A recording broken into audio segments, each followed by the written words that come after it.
നമസ്കാരം. ഏഷ്യാനെറ്റ് ടിവിയുടെ എപ്പിസോഡിലേക്ക് എല്ലാ മനഃപ്രേക്ഷകർക്കും സ്നേഹം നിറഞ്ഞ ഹൃദയം നിറഞ്ഞ സ്വാഗതം. വിഷയം ഇരുമാസ ദോഷവും പിണ്ടനൂല് ദോഷവും വന്നു കഴിഞ്ഞാൽ എന്താണ് അതിൻ്റെ ഫലം എന്നുള്ളതാണ്. അപ്പം ഇരുമാസ ദോഷം അതിനെപ്പറ്റി നമ്മൾ ആദ്യം എടുക്കാം. ഇരുമാസം എന്ന് വെച്ച് കഴിഞ്ഞാൽ ഒരു വ്യക്തി മരണപ്പെട്ടു, അതായത് ഒരു ഈശ്വരനെ വിളിക്കുന്ന സമയമായി കഴിഞ്ഞാൽ ആർക്കായാലും നമുക്ക് പോയെങ്കിലേ പറ്റുള്ളൂ.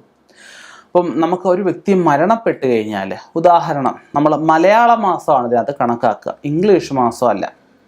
മലയാള മാസത്തിലെ ഉദാഹരണം ഇതിപ്പോൾ മേടമാസമാണ്. മേടമാസം 16-ാം തീയതി അല്ലെ 17-ാം തീയതിയാണ് ഈ വ്യക്തി മരണപ്പെട്ടത്. ഈ 16-ാം തീയതി മരണപ്പെട്ട് കഴിയുമ്പോൾ ആ മാസം 30 ദിവസമുള്ളെന്ന് കൂട്ടിക്കോളും. അപ്പം അടുത്ത മാസം ഇടവമാസം 1-ാം തീയതിയോ 2-ാം തീയതിയോ ഒക്കെ ആയിട്ടായിരിക്കും ഇതിൻ്റെ ചടങ്ങുകൾ. അതായത് 16-ന് നമുക്ക് ചടങ്ങുകൾ വരാറുണ്ട്. പൊതുവെ എല്ലാവർക്കും ഹൈന്ദവ ആചാരപ്രകാരം 16 ദിവസമാണ് പൊല പറയപ്പെടുന്നത്. അപ്പം ആ 16 ദിവസത്തെ ചടങ്ങുകൾ അല്ലെ 16 രാത്രി കഴിഞ്ഞുള്ള ചടങ്ങുകളൊക്കെ നമുക്ക് വരുന്നത് പിന്നെ 41 വരും. 41 സ്വാഭാവികമായിട്ട് അടുത്ത മാസമായിരിക്കും, ഇല്ലെന്നുള്ളതല്ല. ഈ 16 കഴിഞ്ഞിട്ട് വരുന്ന ചടങ്ങുകൾ അടുത്ത മാസമാണ്.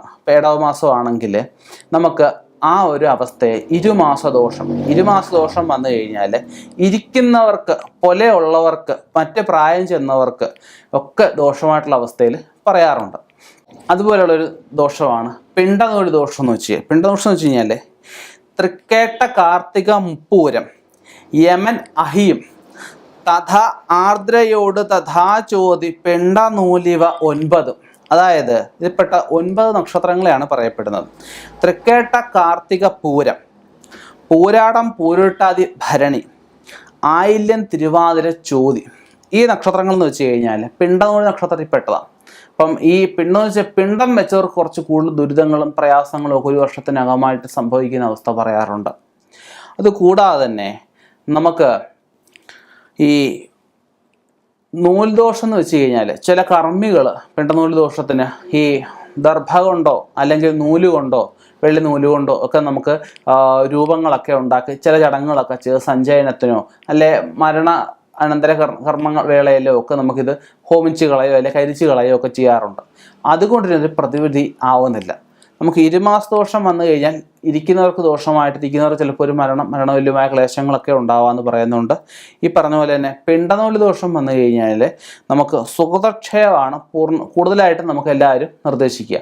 കാരണം സുഹൃതക്ഷയം എന്ന് വെച്ച് കഴിഞ്ഞാൽ സുഹൃതക്ഷയം സുതെന്ന് വെച്ചാൽ പുത്രന്മാരെയും പുത്രിമാരെയൊക്കെയാണ് ബാധിക്കുക.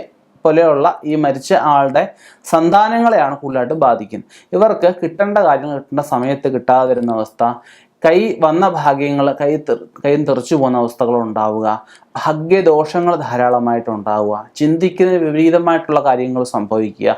ഇതൊക്കെ നമുക്ക് ഈ സുഹൃതക്ഷയത്തിൻ്റെയൊക്കെ ഒരു ഭാഗമായിട്ട് നമുക്ക് പറയാം. അപ്പം നമുക്ക് ഇരുമാസ ദോഷം വന്നു കഴിഞ്ഞാലും ഈ ബലിനക്ഷത്ര ദോഷമൊക്കെ വന്നു കഴിഞ്ഞാലും നമുക്ക് വേറെ മരണം വീട്ടിൽ ആ കുടുംബത്തെ ഉണ്ടാവാതിരിക്കാനായിട്ട് നമുക്ക് മൃത്യുഞ്ജയ ഹോമം നിർദ്ദേശിക്കാറുണ്ട്, മഹാമൃത്യുഞ്ജയ ഹോമം നിർദ്ദേശിക്കാറുണ്ട്. അതിനോടൊപ്പം തന്നെ യമരാജ ഹോമം ഒക്കെ നടത്തി അതിനോടൊപ്പം സുഹൃതക്ഷയത്തിന് പരിഹാരമായിട്ട് ആദിത്യനോ മഹാവിഷ്ണു ഭഗവാനോ സുഹൃതഹോമം ചെയ്യാൻ പറയാറുണ്ട്.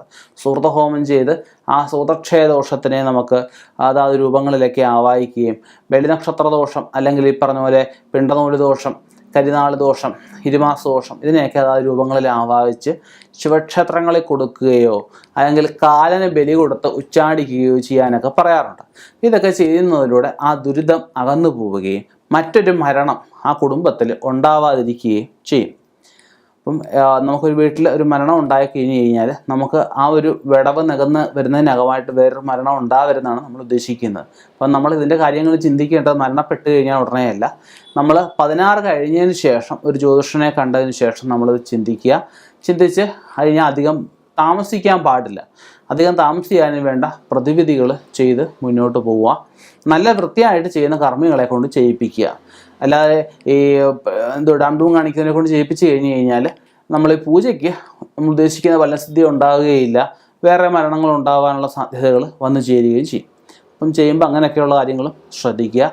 ഇനിയും ഇതുപോലുള്ള വ്യത്യസ്തമായ വിഷയങ്ങളുമായിട്ട് കണ്ടുമുട്ടാം. നിർത്തുന്നു. നന്ദി, നമസ്കാരം.